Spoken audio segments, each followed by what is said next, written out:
Bonjour les blogueurs, j'espère que vous allez bien. Alors dans ce nouveau cours vidéo, nous allons voir comment ajouter des widgets sur votre blog et également les gérer et les déplacer. Donc c'est parti, nous allons commencer par la première méthode, puisqu'il y en a deux en fait pour accéder aux widgets.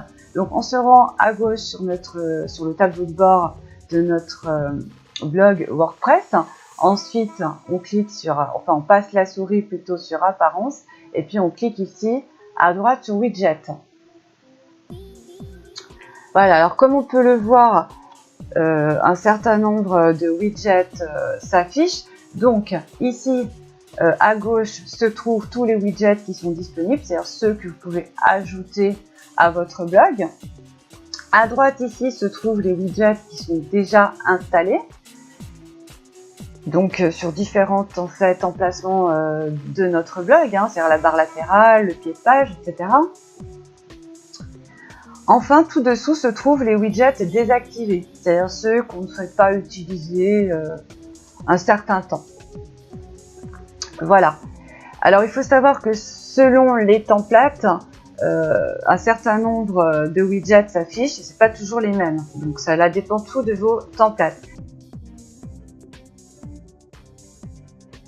Donc par exemple ici, imaginons que nous souhaiterions mettre un nuage d'étiquettes, c'est-à-dire différents termes indiqués sur le côté de notre blog qui renvoient à différents articles et catégories, donc mots-clés en fait de notre blog. Et bien dans ce cas, on n'a plus qu'à cliquer sur le widget en question et à le déplacer sur la zone souhaitée.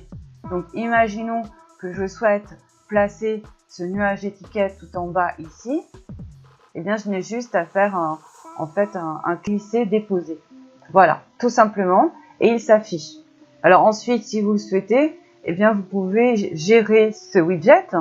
Donc pour ce faire, vous cliquez ici à droite et vous sélectionnez la catégorie choisie. Par exemple, est-ce que vous souhaitez des étiquettes, donc des liens sur une catégorie de liens, sur votre portfolio, parce qu'ici on est en fait sur un template spécifique à la photo, ou tout simplement sur les catégories.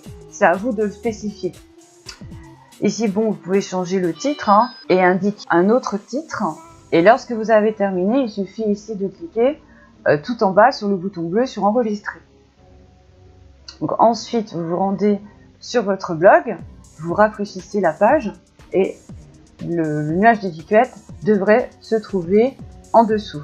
Voilà, donc il est ici. Donc ici, on retrouve en fait tous les mots clés qui sont indiqués dans vos articles. Vous avez indiqué un certain nombre de mots clés, de termes en fait, qui se trouvent, donc je vais vous montrer rapidement. Donc ici, si on va par exemple dans tous les articles, donc par exemple, on va prendre le clip trans ici. Et bien ici se trouve à droite la possibilité d'indiquer des termes qui s'afficheront sous forme de lien ici. Et ainsi l'internaute aura juste à cliquer sur le terme qui l'intéresse et il sera redirigé sur le clip en question s'il s'agit d'un clip. Donc là, par exemple, nous avons un clip trans, et bien on peut indiquer clip trans. On clique ici sur ajouter.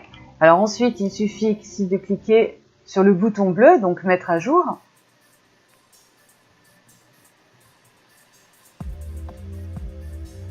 Voilà, et normalement ici, si je retourne sur la page de mon blog, je rafraîchis la page, un nouveau terme va s'afficher. Donc ici, effectivement, on voit bien le nouveau terme que l'on vient d'indiquer sur notre page, à savoir clip trans. Ici, nous avons indiqué clip trans. Eh bien, il se retrouve ici sur notre nuage d'étiquettes. Donc en fait, les étiquettes, si vous voulez, ça peut servir en quelque sorte de mots-clés. Donc c'est pas véritablement les mots-clés, mais pourquoi pas, moi je vous conseille en fait d'indiquer des termes qui sont relativement recherchés par les internautes. Donc il suffit ensuite de vérifier par des sites spécialisés les recherches qui sont les plus souvent indiquées par les internautes. Donc si les internautes tapent plus, par exemple, clip techno que clip trans, je vous conseille d'indiquer clip techno à la place. Donc essayez quand même de choisir des termes qui soient suffisamment recherchés, puisqu'ici ça peut également servir de mots-clés. Mais surtout la fonctionnalité des étiquettes, eh bien cela permet, si vous voulez, à vos lecteurs de mieux s'orienter sur votre blog. Et s'il y a des termes qui les intéressent ici, qui tapent à l'œil, ils cliquent sur le terme en question et ils sont redirigés sur la page en relation avec ce terme. Donc le nuage d'étiquettes peut être intéressant, donc certains n'aiment pas parce que c'est peut-être pas très joli à voir. Alors notez, comme je vous l'ai dit précédemment, que vous pouvez, donc là on va retourner en fait sur nos widgets. Voilà, notez que vous pouvez choisir une autre forme de lien, donc par exemple sélectionner les catégories par exemple, et puis vous enregistrez. Voilà, donc on retourne sur notre blog, on rafraîchit la page et on va voir que du coup les étiquettes changent et maintenant elles s'affichent autrement, sous forme en fait des catégories, à savoir articles musique électronique que l'on retrouve ici, clips musicaux que l'on retrouve ici. Soit vous décidez d'afficher les catégories sous forme d'étiquettes, soit au contraire les liens des catégories ou alors les termes placés dans la zone des étiquettes que vous aurez définis sur vos articles. Voilà, c'est à vous de voir ce que vous préférez. Donc ici, l'avantage, c'est que la présentation est un peu plus jolie. Mais dans ce cas, il faudra retirer ici la colonne des catégories, puisqu'elle s'afficherait deux fois. Ce serait pas très joli. Donc voilà, donc pour ce type de widget. Donc là, moi, je n'en veux pas. Donc ce que je vais faire, eh bien, je vais le supprimer, en fait, de mon blog. Et comme on peut le voir, elle n'y est plus. Voilà.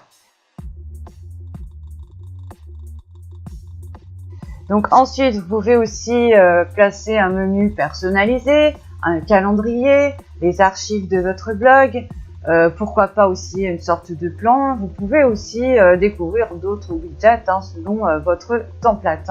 Et puis, si vous ajoutez d'autres extensions, certaines extensions se placent automatiquement et d'autres s'intègrent à l'aide de widgets. Voilà, tout dépend des fonctionnalités que vous allez ajouter sur votre blog. Alors vous pouvez aussi, si vous le souhaitez, désactiver certaines étiquettes qui vous semblent pas utiles. Donc pour ce faire, eh bien vous la placez ici. Et puis elle est à ce moment-là automatiquement désactivée et retirée donc temporairement de la présentation ici.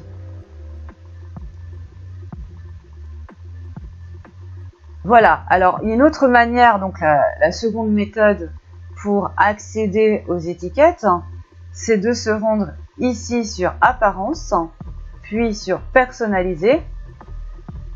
En général, on se rend ici pour personnaliser le graphisme et la présentation de son blog. Et ici, à un moment donné, se trouve, donc c'est dans la plupart des templates, les widgets. Donc pour les changer, on clique ici sur Widget. Et là, on voit en temps réel, en fait, les changements opérés sur notre blog. Donc là, par exemple, si je souhaite modifier certains widgets de la barre latérale qui se trouve à droite de mon blog, eh bien je clique ici. Et là, comme on peut le voir, tous les widgets en relation avec cette barre latérale s'affichent. Donc, pour les gérer, eh bien, je clique ici. Voilà, là, si je souhaite, par exemple, dans le cas des commentaires récents, afficher plus de commentaires, eh bien, je vais cliquer ici pour augmenter le nombre de commentaires qui vont s'afficher. Voilà, par exemple. Vous avez la possibilité, pour les commentaires, eh bien, de les retirer. Donc là, on voit qu'ils sont affichés ici. Si maintenant, je retire les commentaires, eh bien, comme on peut le voir, ils ne s'affichent plus dans la colonne latérale de droite. Si je souhaite, je peux aussi déplacer mes différents widgets. Donc par exemple, ici, je peux placer le widget de contact un petit peu plus bas, par exemple, puisqu'il me semble un petit peu moins utile. Et comme on peut le voir, donc il était au départ situé ici, maintenant il se situe plus en bas. Alors en général, le widget recherché, on le laisse assez haut, puisque ça permet à vos lecteurs de mieux se repérer sur notre blog. C'est idem pour les catégories, si vous souhaitez les afficher, les articles récents, les archives, etc. Donc là, par exemple, on peut voir qu'il y a deux catégories, donc c'est pas bon, donc on va en supprimer une. On n'a pas besoin d'avoir deux catégories qui s'affichent. Voilà, parce qu'en fait, elles se trouvent ici. Donc, comme on peut le voir, il y a différentes manières de présenter les catégories.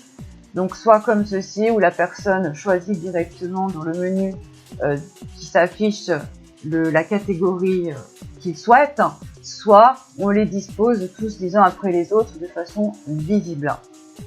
Donc là, eh bien, on va choisir celui qui nous semble le plus utile. Donc on va prendre celui qui prend le moins de place. Allez, on va supprimer donc le deuxième. Donc hop, on clique ici sur retirer. Et voilà, comme par magie, on pourrait dire la liste des catégories ne s'affiche plus et nous retrouvons simplement la présentation de la première catégorie. Alors on peut aussi ajouter un nouveau widget. Donc pour ceci, on clique ici sur ajouter un widget. Et on choisit simplement ceux qui nous intéressent. Donc je crois que tout à l'heure, j'ai retiré les commentaires, donc on va les replacer. Donc voilà, je choisis les commentaires, je clique dessus. Et comme on peut le voir, les commentaires sont à nouveau placés sur le blog. Alors par contre, je trouve qu'ils sont trop bas, donc je vais le déplacer. Et je vais le placer ici. Voilà. Donc quand on veut plus gérer le widget, on clique ici sur fermer. Et quand on en veut plus, quand on veut s'en débarrasser définitivement, on clique ici à gauche sur le mot qui s'affiche en rouge, le supprimer.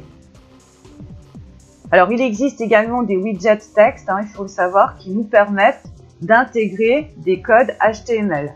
Alors ici, en l'occurrence, j'ai intégré Google Analytics pour mieux traquer mon site. Par Google. Tout simplement, ça améliore le référencement naturel de Google. Voilà, donc pour récapituler, si vous souhaitez gérer, donc modifier un widget en redéfinissant le terme, sa présentation, eh bien vous cliquez sur le widget en question à droite, sur la petite flèche là, et le menu du widget s'affiche. C'est à vous après de le modifier. Par exemple, si je veux utiliser un autre terme que recherché, eh bien je l'indique ici. Puis j'enregistre et je ferme. Si je veux le déplacer, il me suffit de faire un simple sélectionner, donc cliquer, glisser pour le changer et le placer à l'endroit souhaité. Enfin, si je souhaite ajouter un nouveau widget, je clique ici. Là, une liste de widgets s'affiche et il me suffit alors de cliquer sur le widget voulu pour qu'il s'affiche sur mon blog et également à gauche, ici, là où je gère mes widgets, dans le menu de gauche. Et puis aussi, si vous souhaitez le supprimer, eh bien vous cliquez ici sur supprimer. Voilà, alors lorsque vous avez redéfini et arrangé tous vos widgets, il ne faudra pas oublier d'enregistrer votre travail. Donc pour ce faire, vous cliquez en haut sur le bouton bleu sur enregistrer et publier. Cela vous permet de ne pas perdre votre travail. Donc à propos de la gestion sinon de ce menu personnalisé, je dois vous prévenir de quelque chose. Je m'en suis rendu compte à force d'expérience, parce que ça va faire maintenant 6 ans que je travaille avec WordPress. J'ai créé différents blogs avec ce logiciel. J'ai pu remarquer que lorsqu'on insère une extension qui nous permet de nous protéger de la copie, eh bien ça fait bugger en fait ce menu et on ne peut plus accéder au menu personnalisé. C'est-à-dire qu'à chaque fois, la page, elle est instable et elle bouge. Donc, il s'agit des extensions qui sont en relation avec la copie. Donc, je vais vous en montrer une. Donc, j'en ai installé de différentes sortes et les deux m'ont posé ce problème. Donc, il s'agit de l'extension qui se nomme VP Copyright Protection.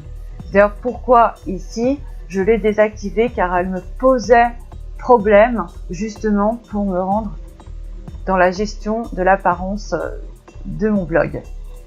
Donc, ça peut vous arriver.